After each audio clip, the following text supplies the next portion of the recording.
The Wonder Book of Bible Stories by Logan Marshall, Chapter 4. The Story of Abraham and Isaac. You remember that in those times of which we are telling, when men worshipped God, they built an altar of earth or of stone, and laid an offering upon it as a gift to God. The offering was generally a sheep or a goat or a young ox, some animal that was used for food. Such an offering was called a sacrifice. But the people who worshipped idols often did what seemed to us strange and very terrible. They thought that it would please their gods if they would offer as a sacrifice the most precious living things that were their own, and they would take their own little children and kill them upon their altars as offerings to the gods of wood and stone, that were no real gods but only images. God wished to show Abraham and all his descendants, those who should come after him, that he was not pleased with such offerings as those of living people killed on the altars. And God took a way to teach Abraham, so that he and his children after him would never forget it. Then at the same time he wished to see how faithful and obedient Abraham would be to his commands, how fully Abraham would trust in God, or, as we would say, how great was Abraham's faith in God. So God gave to Abraham a command which he did not mean to have obeyed, though this he did not tell to Abraham. He said, "Take now your son, your only son Isaac, whom you love so greatly, and go to the land of Moriah, and there on a mountain that I will show you, offer him for a burnt offering to me." Though this command filled Abraham's heart with pain, yet he would not be surprised to receive it as a father would in our day, for such offerings were very common among all those people in the land where Abraham lived. Abraham never for one moment doubted or disobeyed God's word. He knew that Isaac was the child whom God had promised, and that God had promised too that Isaac should have children, and those coming from Isaac should be a great nation. He did not see how God could keep his promise with regard to Isaac, if Isaac should be killed as an offering, unless indeed God should raise him up from the dead afterward.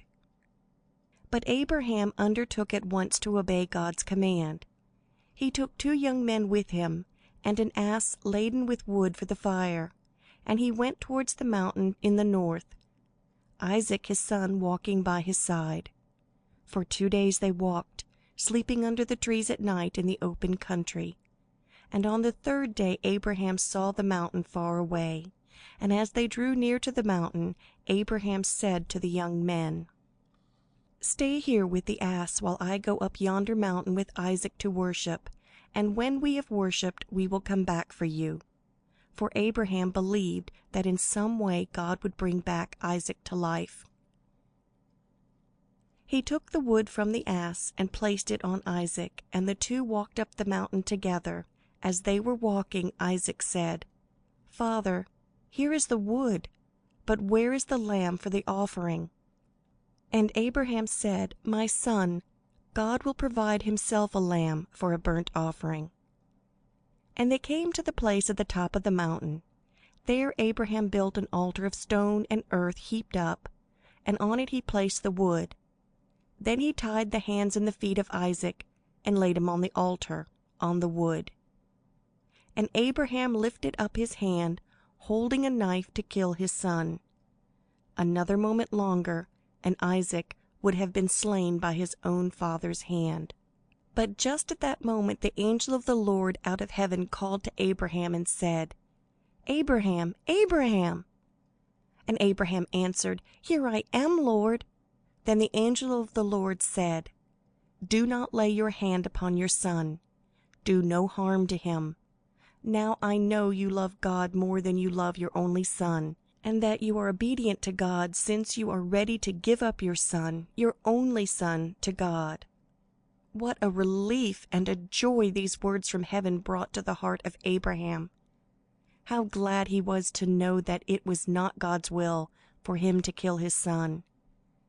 Then Abraham looked around, and there in the thicket was a ram caught by his horns. And Abraham took the ram and offered him up for a burnt offering in place of his son. So Abraham's words came true when he said that God would provide for himself a lamb. The place where this altar was built Abraham named Jehovah-Jireh, the words in the language that Abraham spoke meaning, "The Lord will provide." This offering, which seemed so strange, did much good. It showed to Abraham and to Isaac also that Isaac belonged to God. For to God he had been offered, and in Isaac all those who should come from him, his descendants, had been given to God. Then it showed to Abraham and to all the people after him that God did not wish children or men killed as offerings for worship. And while all the people around offered such sacrifices, the Israelites, who came from Abraham and from Isaac, never offered them, but offered oxen and sheep and goats instead. These gifts, which cost so much toil, they felt must be pleasing to God, because they expressed their thankfulness to Him.